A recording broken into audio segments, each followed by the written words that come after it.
if there's a terrorist attack, I always think about that intelligence officer who might have been working that file, who that morning, got up and thought, I got my file under control. And, the person that we stopped investigating 6 months previously because we didn't think they were up to no good, months later, did something horrific.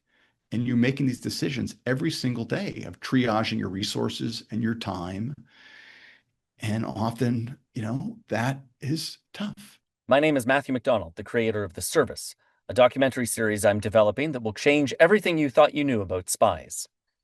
Today, I'm speaking with Andrew Kirsch, who served as an intelligence officer from 2007 to 2016 with the Canadian Security Intelligence Service, and he's also a former Canadian Forces Infantry Army Reservist. After leaving CSIS, he became the first ever Department Security Officer with Ontario's Office of the Provincial Security Advisor, and today he's the president of the Kirsch Group, which is a security and risk consulting firm based in Toronto. But I first found out about him from his book, which is right here, I Was Never Here, My True Canadian Spy Story of Coffees, Code Names, and Covert Operations in the Age of Terrorism. So, Andrew, thanks so much for joining me today.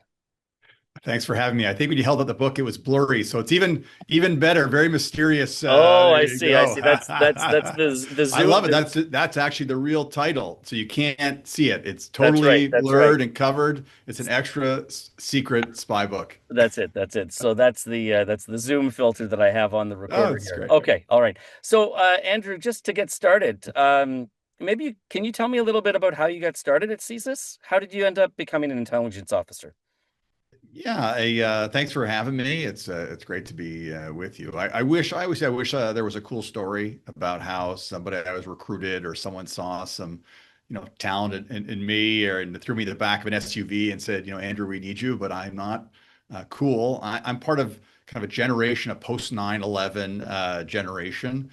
I was working in finance in London, and I was there when the bombs went off on July 7th, and I had been in the U.S. at school, university, and on 9/11, and I Googled, how do I become a Canadian spy? Does Canada have spies?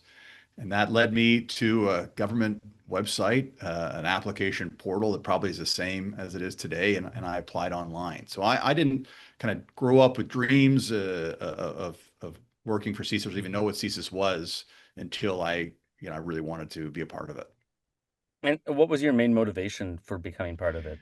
Well, it just seemed at that time in the world that the stuff was going on. I mean, we had attacked the Twin Towers, attacks on 9/11 and 7/7 it was the attacks in London. I was living in the UK. I was working in finance, and bus blew up a couple blocks from where I was living in tube stations. We had the Spanish Trail derailment in 2003, Saudi barracks bombings. Like, we were worried about bombs going off in capital cities around the world, and it just felt like something was happening, and we wanted to help and be a part of it in some way. Canadian troops getting ready to go to Afghanistan. And I had one eye on kind of financial pages for work, and the other eye was on current events. And like a lot of folks, we I said I think we ran away and joined the circus, right? And we said we want to be a part of keeping Canada safe and doing our part. And I was young and applied and not knowing what I was getting myself into. And that's kind of where I ended up for about 10 years. And so, were you an Army reservist before this? No, I kind of did it all together. I didn't know if I'd get in, right? I had no idea what I was getting myself into. So I was living in London. I moved back to Toronto, and I applied to join the Army Reserves. When I was in the UK, I went to do a Juno Beach tour to see, the landings, and there's a Queen's Own Rifles monument. You hear about the units that stormed the beaches and had it in World War II. And so I moved back home, and I applied to be an Army infantry reservist for the Queen's Own Rifles of Canada, and applied to be intelligence officer with CSIS. And I think my applications for both took around the same time to get in, not knowing which one I was going to do, and ended up doing both for a while. Okay. So I'm curious because you could have also applied to the regular armed forces. You could have applied to be an intelligence officer with the Department of National Defense. And obviously you applied to CSIS. Was there something particular about CSIS that attracted you? I don't know if there was. I thought that spying and that there was this being an intelligence officer for domestic intelligence service. In our reserves, I also did not have a history with the military. I had no family or friends who had been in the military. So I think for that too was a bit of a feeling out process of, okay, um, could I be a good soldier or a decent soldier? Would I like it, be okay at it, and then have the opportunity to go either regular forces or do a tour. It was kind of a way to dip a toe in and get a sense before committing fully. And I don't know if I ever thought I'd get into CSIS, to be honest. It was one of those things where this seems like a good idea, and this is a place that does, I assume, interesting things. So let me apply and see what goes. And you kind of progress and progress and progress, and then they offer me a spot. I said, okay, well now I'm going to do it. Yeah, I didn't necessarily want to be a police officer, and I think it was just being an intelligence officer felt kind of different and unique, and yeah, kind of cool. And You, that's you what I was going mentioned to that do. you mentioned that you assumed that they were doing interesting things. So, can you tell me how interesting the stuff that they actually do is? Well, this is the thing. I had no idea when I was getting myself into, like most of us, and one of the reasons why I know you want to do this series, like there was nothing available online about CSIS. There were no books. The books were kind of written about other intelligence services, or not CSIS intelligence services. Reading about Canadians who went and joined the Mossad or the RCMP. There was nothing about CSIS about what that job actually entailed, and one of the reasons I wrote my book is to say this is what happens when you join the service. This is what your life looks like. It is very much mundane. We are a domestic intelligence service. You were working 20 minutes from where you live. You were out there knocking on doors, talking to complete strangers with a badge saying, "Hello, my name is Andrew. I'm here from the Canadian Security Intelligence Service, and I need your help with my national security investigation." And meanwhile, you go out with your friends from high school and you're lying to everybody you know about where you work and what you're doing. You're more honest often with the people kind of involved in your investigations than your own family and friends. And so there is, when you work as an intelligence officer, is what I did. There's kind of the couple roles. There's the analyst role, which is you are reading large volumes of information from human sources, open sources, from partner reporting, and analyzing that and overseeing a national security investigation. And then the other role is collecting, and you are out knocking on doors and asking people for help uh, with your national security investigation. If you think about the mandate, it's collect, analyze, and advise government on threats to the security of Canada. So you are collecting, you are analyzing, and you are advising. And some days are interesting, and some days you are reading a lot of information and writing reports in a windowless office. And some days you are having a coffee and you go, I think I got something. I think this person could really help. In later on in my career, I joined our special operations unit. So that is, if a subject investigation reaches a threshold investigation, you can apply to the courts for more intrusive investigative techniques, and you get, or like access to somebody's calls or tracking them, reading emails, where people would have expectation of privacy. The courts can authorize you to get access to the information. Then you have this covert team that goes out and procures that information, in a covert, clandestine manner. Because you can't, just because you have access or allowed access to someone's emails, you can't tell them, "Hey, court said I can read your emails, hand them over." So you go get it. And even in those operations, which I think when I signed up was like, this is what it means to be a spy. It's like, 80, 90% of prep, make operational planning, putting your plans together, getting your approvals for like the 2 minutes where you are in somebody's car, in their driveway while they're home sleeping, searching or planting a listening device. There it's like all jobs have that kind of bureaucracy and the excitement, and CSIS is no different. There are those great moments, and there's a lot in between where you go, I'm time to do my admin, time to do my expenses. Right. And you talk in your book about breaking into people's cars and, convincing people to let you use their homes That's right. to then spy on other people in the neighborhood. I was gonna say, I mean, those are two kind of related but different things. So, tell me a little bit about the car situation because it's quite dramatic the way you write it in your book. And I Well, know you can't get into a lot of details, but like what were you doing and what kind of information were you trying to get as a result of this operation? Well, in all operations, typically there's a piece of information that we don't have that we need to inform kind of the threshold or level of risk, right? So, for example, if somebody says to somebody else, "I want to go and overseas and fight," and you think, well, how is this person going to book a ticket? Are they going to research? How are we going to find out? Well, maybe on their computer, their personal computer on their phone, they're going to buy a ticket. They're going to communicate with someone overseas. So there's a gap. We have a threat is identified, and then we have a gap in what we know about this threat, and we're looking to fill it. And that might happen in the case of cars where people are going. If we want to track their movements, we think they're meeting with people we don't know about. We think they're having conversations in their cars we want to get access to, right? It's a piece of information that we're trying to collect information to inform our investigation. And we have to make the case why we believe this. Why do we think this conversation is happening in a car? In which case, we would need access to the car to put a microphone in there or get access to electronic system that's already there. Same for tracking. You have to kind of make the argument. So my job really was, someone comes say, "Oh, I want you to break into this guy's house for, it's not for fun. It's because we think they are having meetings in their basement. We think they have operational plans in a desk. There's a piece of information that we are after."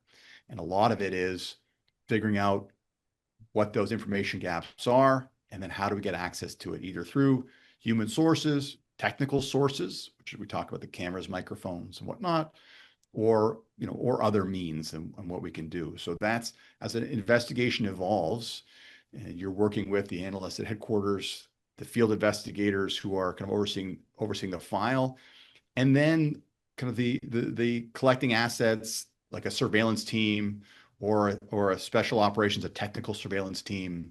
You have all these other assets that you can then deploy as needed and where you have proper approvals.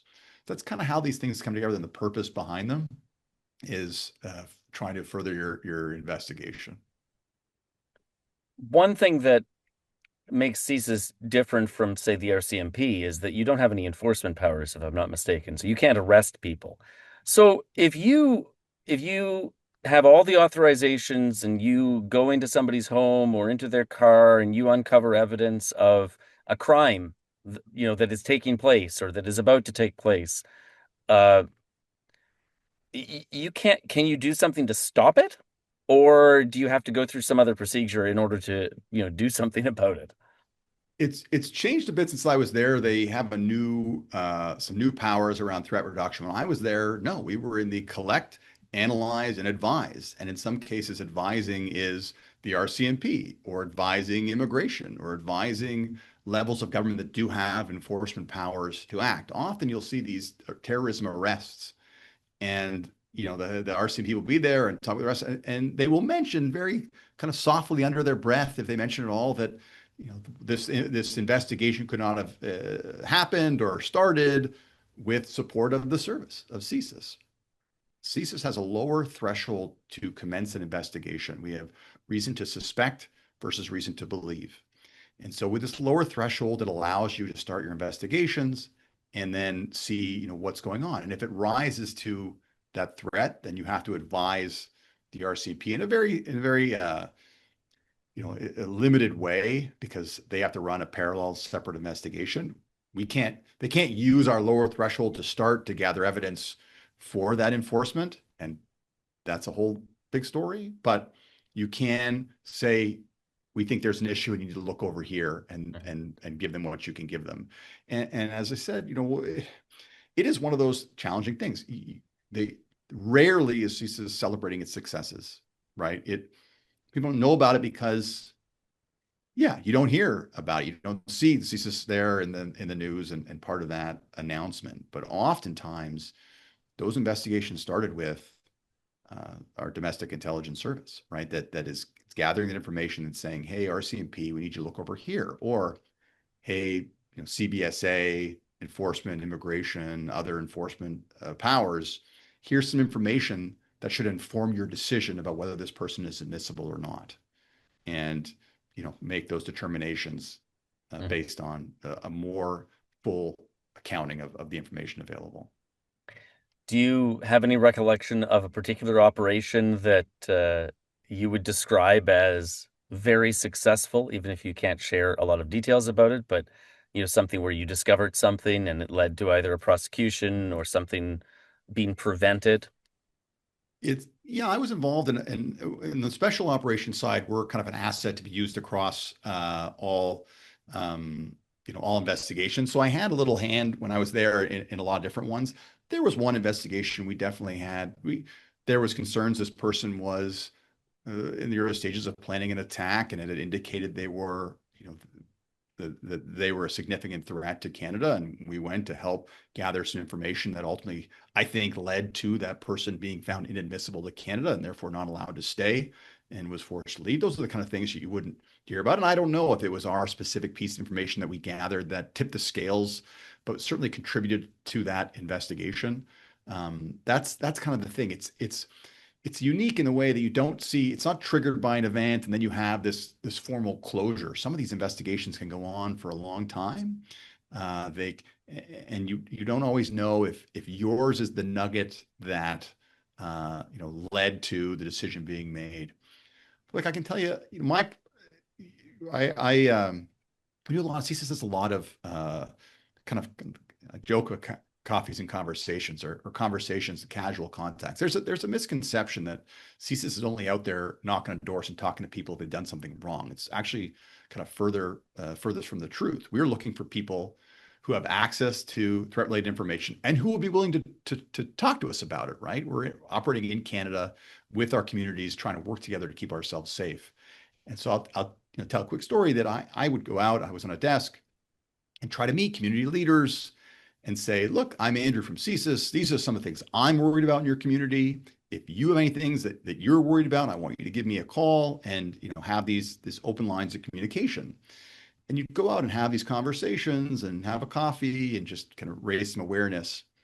And I'll tell you, I met somebody twice, a very nice person, was just kind of looked at as someone in the community that kind of knew what was going on and knew a lot of people. And 2 years later, I'd moved on from an operational desk. I was now in special operations. I got a phone call from this person, and he said, "Yeah, Andrew, I was a neighbor of mine came to me and said they're worried that their kid wants to go overseas and join ISIS."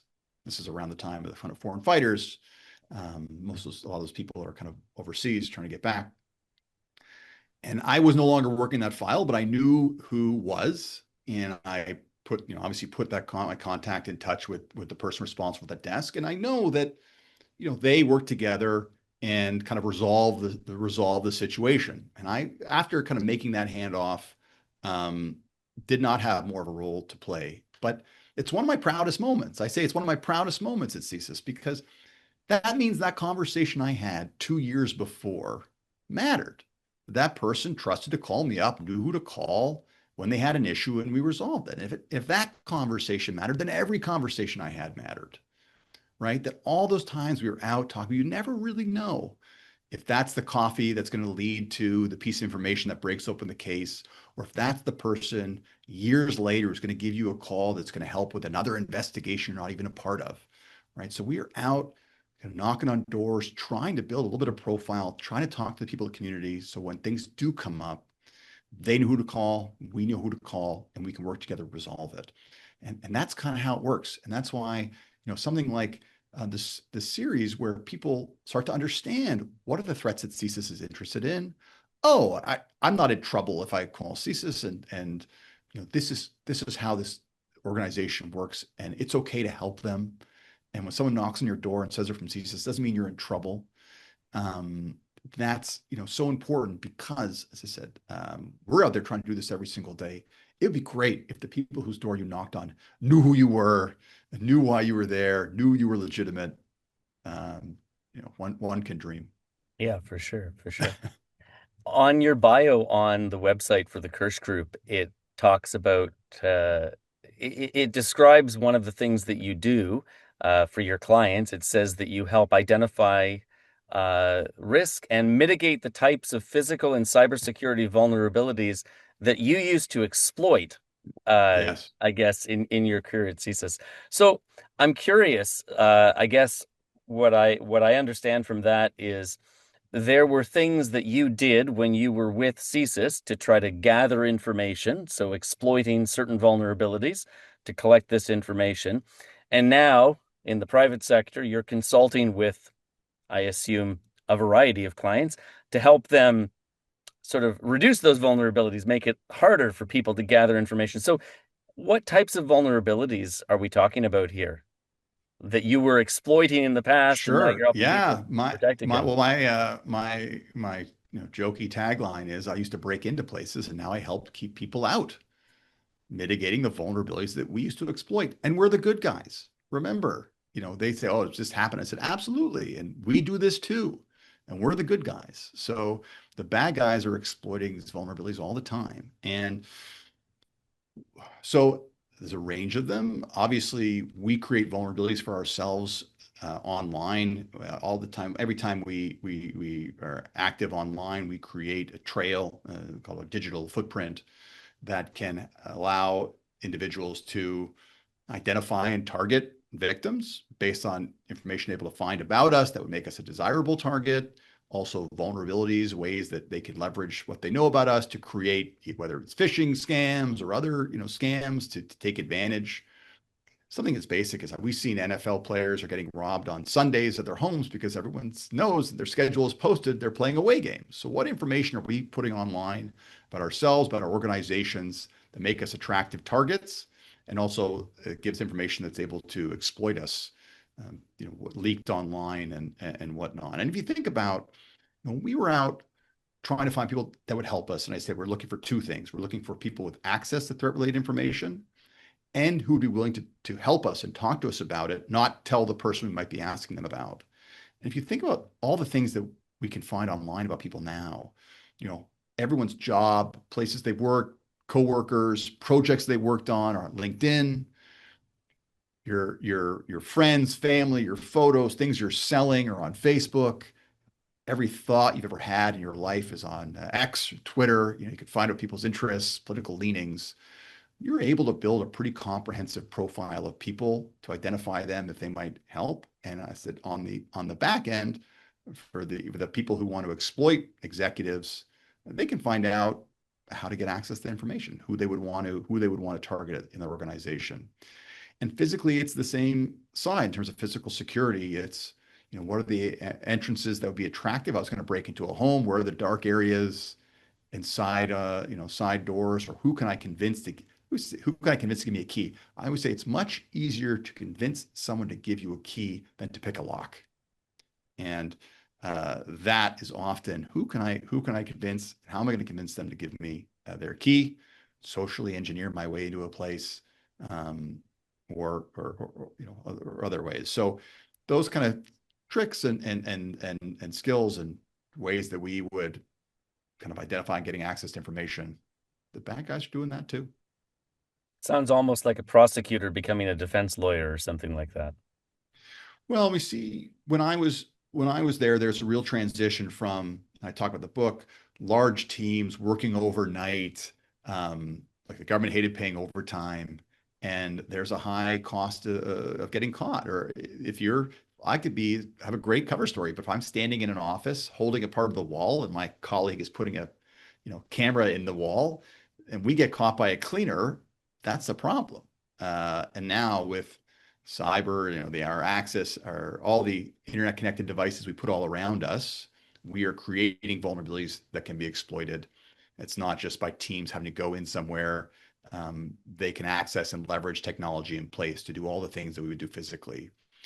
So that also is a big part of it. And that's on the national security level, that is still happening, right? We hear a lot more talk about cybersecurity in terms of CSIS and the support the government is, the awareness of the problem and the support that the government is now trying to provide to not just government, but also organizations to keep themselves safe. Why did you leave CSIS?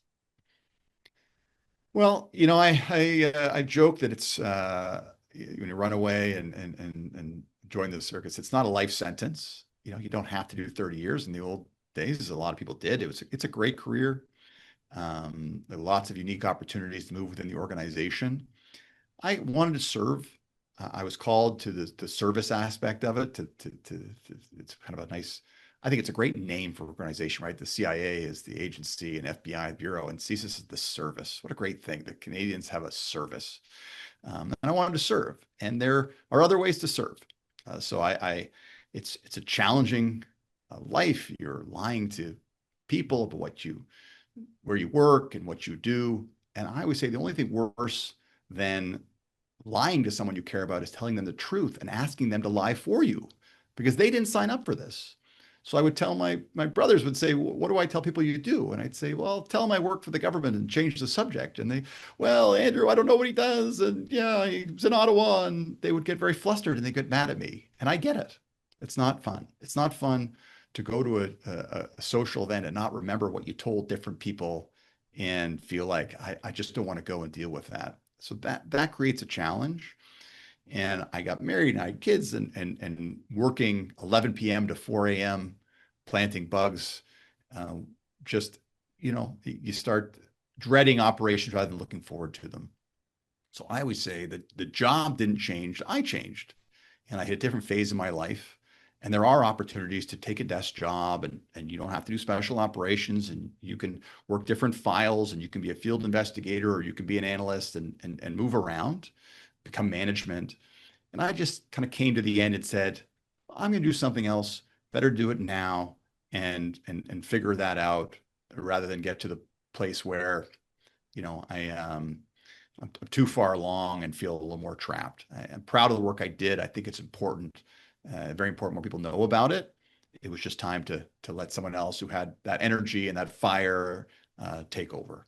Talking about the nature of this kind of work, I wanted to go back in time a little bit and read a short section from the MacDonald Commission report. So, as you know very well, the MacDonald Commission is what ultimately led to the disbanding of the RCMP security service and the creation of CSIS, which is a civilian intelligence service.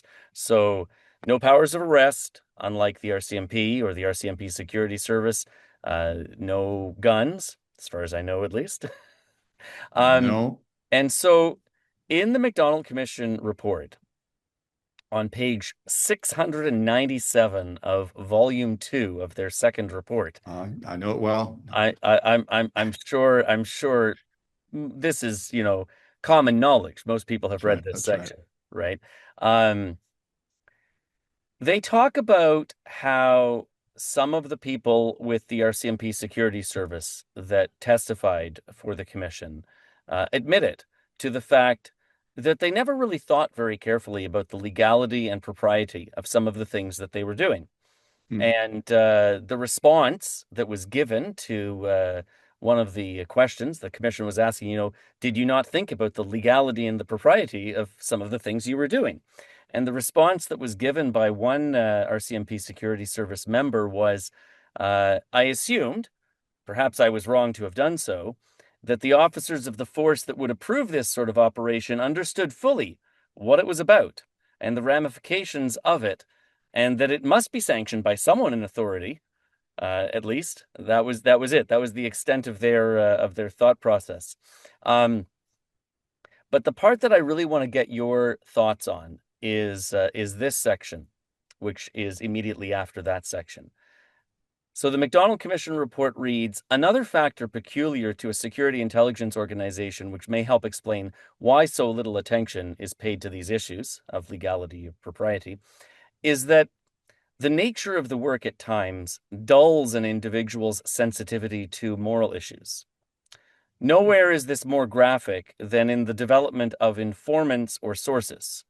To be successful here, some contend, requires the condoning of ethically questionable activities. And then it goes on to describe why that might be. But I'm curious, does that resonate with you? Is there something about intelligence work that risks dulling a person's moral sensibilities?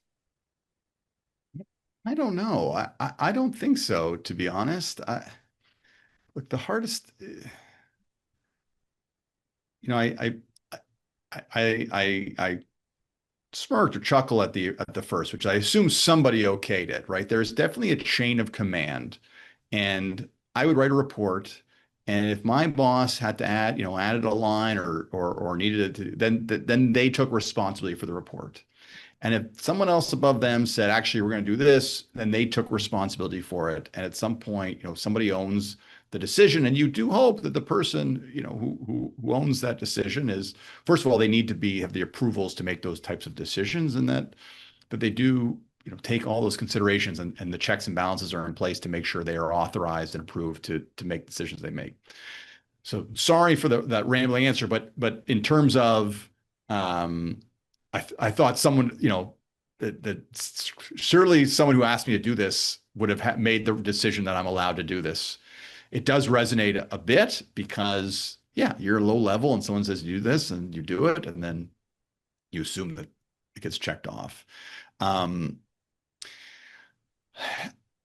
I don't know. In terms of what's asked to do, look, you're always dealing with people, right? I think that sometimes, at least when you're talking about recruiting human sources, and um, people are challenging, not just the intelligence officers and the sources and the casual contacts that we are dealing with, and you're dealing often with imperfect information, and you certainly have something in mind or how you see things going, and then something comes up and you are often forced to come up with solutions on the fly. I always say you're doing improv and you were dancing it.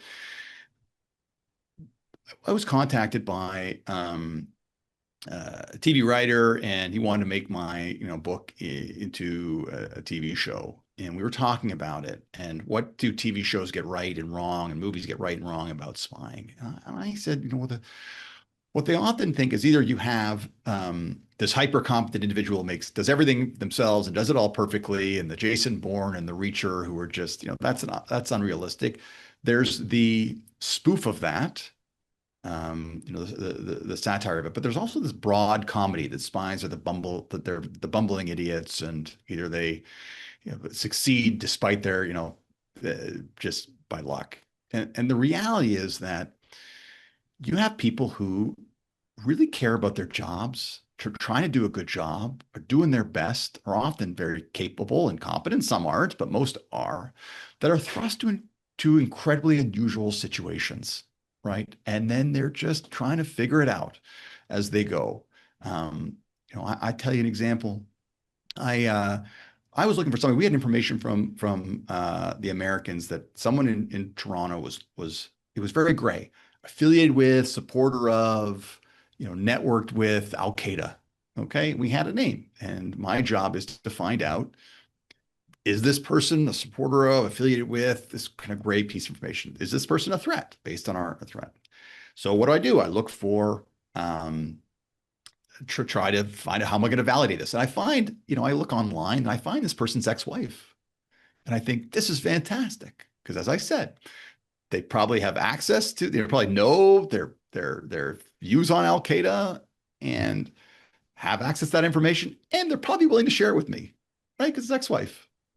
So I go and I knock on the door and I say, hello, my name is Andrew. I'm here from this, Canadian Security Intelligence Service, and I'd like your help with my national security investigation. Can I have a minute of your time? And she says, of course, please come on in. And she goes to make a cup of tea. We go to the living room. She sits down and I sit down and her ex-husband sits down.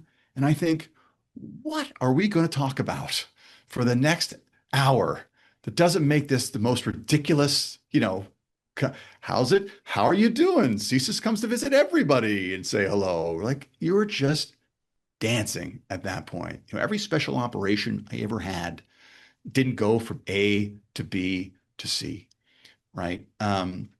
So in terms of the moral ambiguity or this way of dulling you to it, I don't think if it happens, it's ever that thought out, right? You're trying to make the best of a very complicated situation, and you have a goal and you're trying to get towards your goal. And then you're, navigating, how do I do that? How do it in an appropriate way? And there's no rule, there's a rule book, there's no guidebook. Go talk to this person and find out if their husband, ex-husband is Al Qaeda. And you go, okay. And, what am I offering for that? Nothing. Can I have your help? What am I threatening? I have no powers. So you're trying to figure out what are my, what are my loose carrots and loose sticks? And, what can I promise? Someone says, well, can you help me with my immigration? Well, I can't help anybody with their immigration. Am I going to let them believe that maybe I can?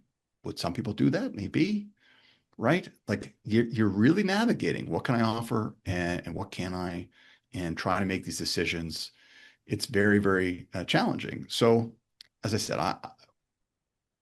I want people to understand, or for the most part, it's people who are trying to do a good job, want to do a good job in this very unusual thing. And then life happens, people happen, and you're thrust in a situation you did not plan for. And then you're just trying to figure it out.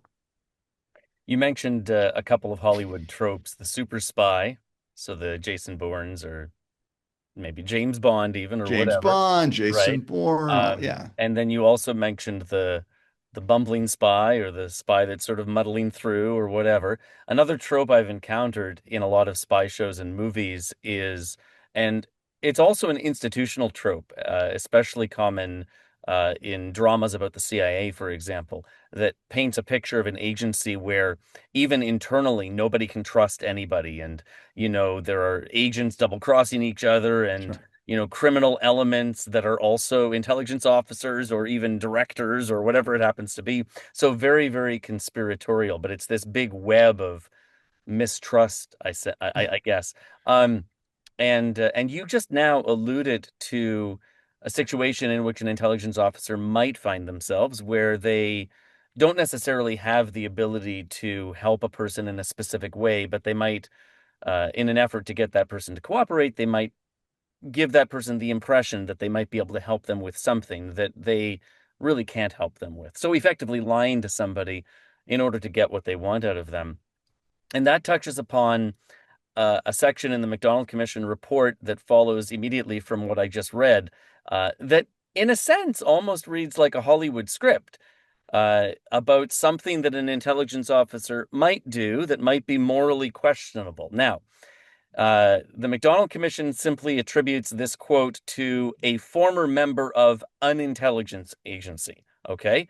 And it is, in fact, a quote from an article that appeared in the journal Foreign Affairs in 1978. So, granted, a lot has certainly changed since 1978, but it has to do with source recruitment and it has to do with that moral sensitivity or ambiguity. So, I'm going to read it, and then I'd like you to tell me if that sounds like the way a CSIS intelligence officer would ever act, because it's obviously a concern that the McDonald Commission flagged. So, as Uh, one uh, former member of an intelligence okay. agency explains, the highest art in tradecraft is to develop a source that you own lock, stock, and barrel. According to the clandestine ethos, a controlled source provides the most reliable intelligence. Controlled means, of course, bought or otherwise obligated. Traditionally, it has been the aim of the professional in the clandestine service to weave a psychological web around any potentially fruitful contact and to tighten that web whenever possible. Opportunities are limited, but for those in the clandestine service who successfully develop controlled sources, rewards in status and peer respect are high. Um, the modus operandi required, however, is the very antithesis of ethical interpersonal relationships. I mean, maybe I'm in a different time or didn't like, I, It is from 1978, yeah, but it's also an people, image. It's also an image of intelligence agents I that get people it, still but have. people help.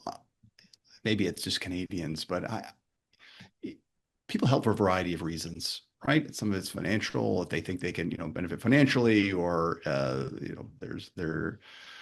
but often they want to help, right? And to develop a human source is to say that you can trust me and that we will keep this that you are doing good work, that it is making a difference. We're working together to keep our country safe. This idea of tight, certainly I haven't, I see it in the movies, but I haven't experienced anything where this grip that you can force people and bend them to your will by having leverage over them. uh, was never presented as a good way of handling sources or effective way of handling sources.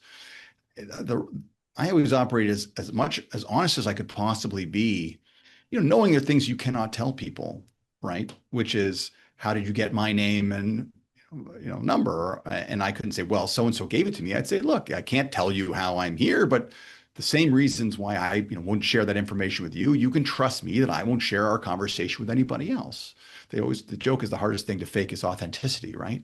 You have to be true to yourself. You have to be as honest as you can. People will pick up on if you're trying to be deceptive with them. I haven't, maybe other people have different experiences, but I never found leverage in that kind of way to be a very effective um, recruitment strategy. Maybe because I couldn't sell it, right? Like that's not my thing. And I was saying earlier, like this idea of deceiving people think you are all powerful often when you were at CSIS, and they say, "Oh, can you do this, do that?" So you could check on things for them. They might not believe you. Say, "I can't." There's nothing that I can control. So you're trying to be as honest as possible, as helpful as possible, at the same time giving people confidence that that they can help you, that you are allowed to ask for what you're asking for, that you will support them when they work with you, that you're a team working together. I always did it like collaboratively, like we're a team versus I own you and you are a controlled. I mean, I've never met a controlled source. I don't know there are people. They are dealing with their own issues and challenges that in some ways you are, exacerbating by asking them to do some challenging things. So I kind of laugh at the word controlled, as maybe others would.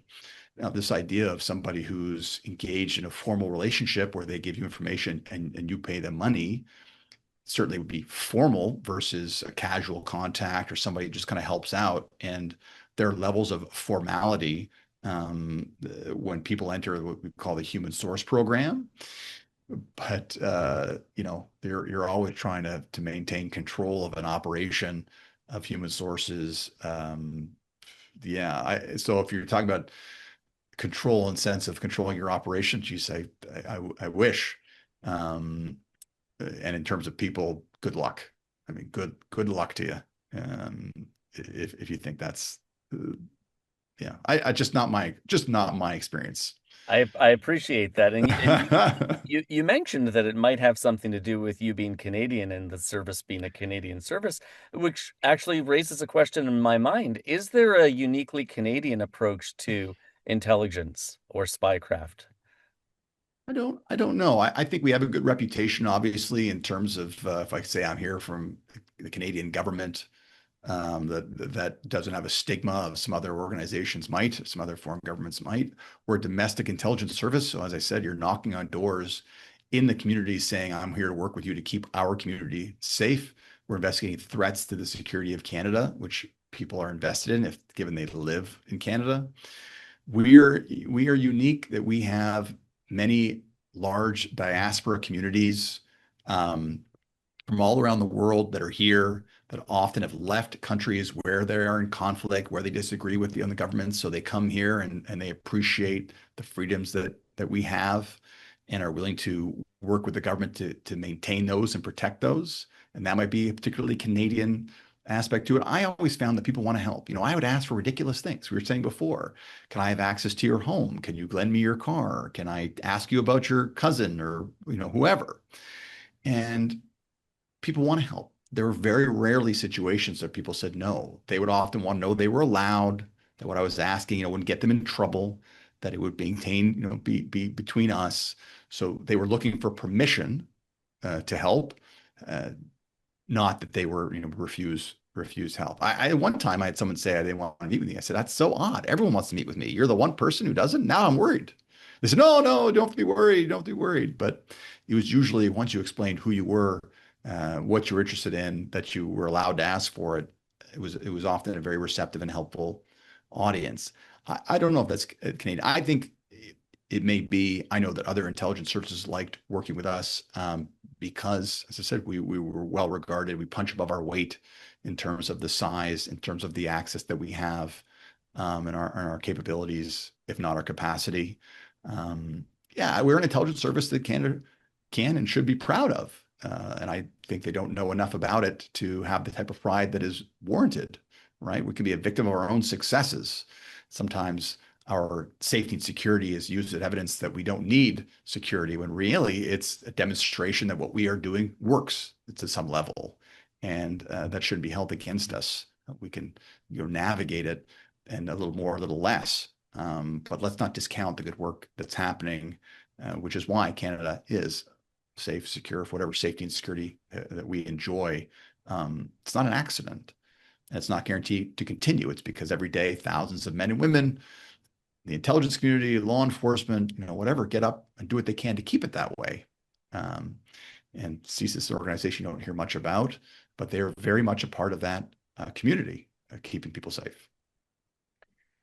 There was a story published in CBC News just over the weekend, and it's an article about a longer study that was published in the Journal of Police and Criminal Psychology this month in April, and it's the first external study of CSIS, and it focused on the mental health of current members of CSIS, and it paints a concerning picture of the service, and especially the mental health challenges that the study's authors say it seems a number of people at the service are currently facing. And there have been other reports that show that morale at the service is lower than other Canadian government departments. But this study in particular talks about the toll that this type of work can take on people who work for CSIS, emotional, psychological, mental, maybe even spiritual toll.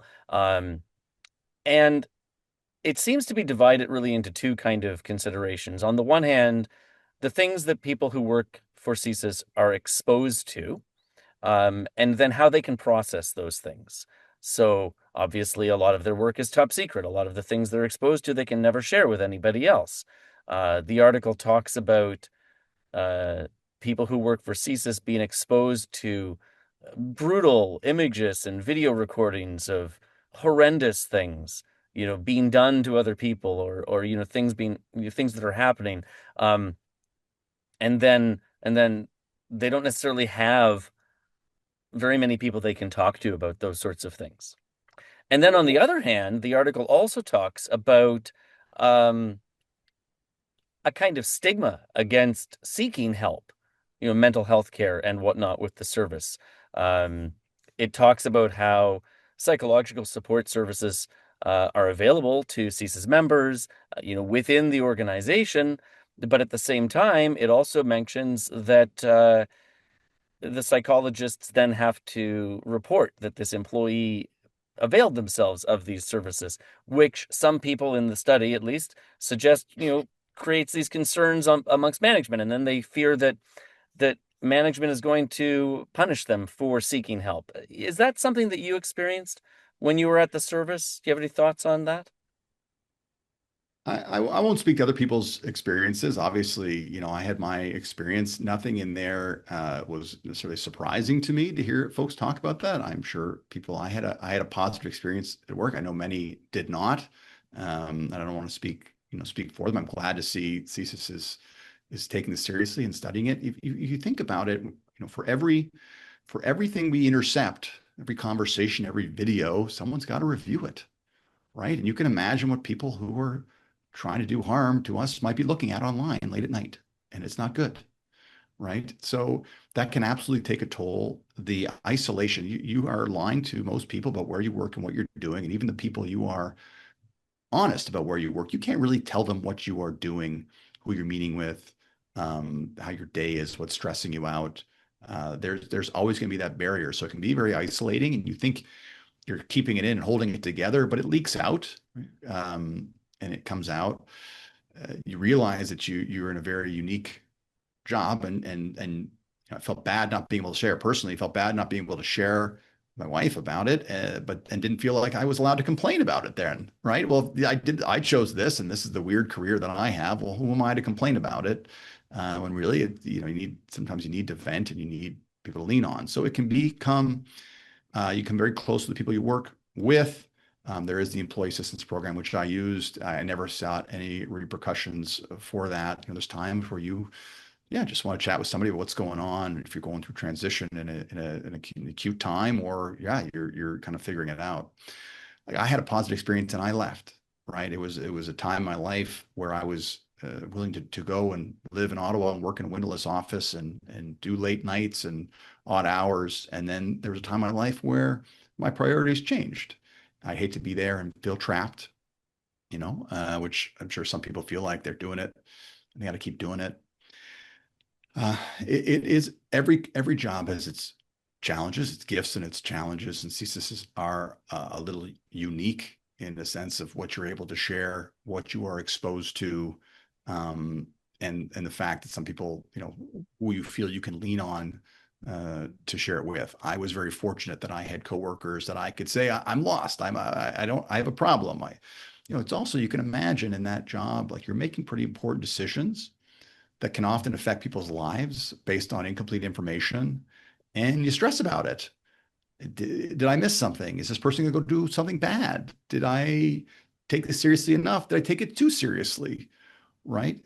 You're making important decisions every day. And every day on the news where you see something happening somewhere in the world, if there's a terrorist attack, I always think about that intelligence officer who might have been working that file, who that morning got up and thought, I got my file under control.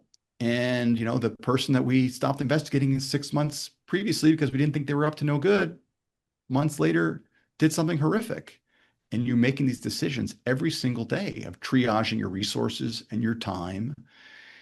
And often, that is tough. And there's only a select few people that you can talk to about it. And I'm sure for some people that to express that you have doubts or say you don't know, also it would be uncomfortable. If you don't have a great manager who you can lean on and say, I don't have a handle on this or I'm struggling, can make it even worse. So it doesn't surprise me that people are struggling. And I hope they get the support they need and the service is able to provide it. Look, it's a weird thing to go when I talk to somebody and for the first 6 months since I left, when I left years ago, when I said I worked for CSIS, I would get a knot in my chest when I say it out loud. It went on maybe even years because you didn't talk about it. And every time you talked about it, you thought you were doing something wrong because you weren't supposed to talk about it. And so I would have this knot that I'm doing something wrong, even though I'm gone and out and public and it's my past. So it builds inside of you. And it takes a while to shake that off. And if you're constantly in it, you always kind of have that knot there. Who did I lie to last night? What did I tell them? My source, something seemed wrong, and I don't know what it is. I hope he's okay. My target has disappeared. I don't know where they are. I'm going to give surveillance up today because someone else asked for it. I hope nothing happens when I make that concession. And all this I have to face alone because I'm doing an investigation on my own, and I'm going to try to be a good parent and not snap, when and be edgy. So yeah, it can be a challenge. And I said 9, 10 years. I said, good, I served, and I'm ready to be public, operate under my own name, get a LinkedIn page, do something else. Right. No, it certainly is it's a challenging profession from the sounds of it that I think a lot of people just don't really have a full appreciation of everything that's involved. Um, One related thing that others have told me as well is the issue of moral hazard. And what I mean by that, or what they mean by that, is you talked about uh, seeing things, horrific things in the line of duty. And one concern that a number of people have mentioned to me is that there can be times where an intelligence officer, an analyst, somebody at the service, uh, becomes aware of something horrible happening, and they're very limited in what they can actually do about it, and that can take a big moral or emotional toll, psychological toll on them. Is that something that you can comment on? I didn't have that experience. I imagine there could be a circumstance where that could happen. I never, just from my own experience, I never had an issue where I was forced to watch a video that I didn't know it was coming, or didn't want to, or wasn't prepared for. I never experienced, yeah, something that made me say, "Gee, I wish I could tell the authorities," or something like Hmm. that. Although I'm sure there are scenarios where that could happen. I guess I'm fortunate in that way, um, that I had a relatively smooth run in that respect. But it absolutely would be a hazard of the job, because what are people doing when they don't think they're being watched, right? And meanwhile, they're being watched, and these are people who might not be doing good things.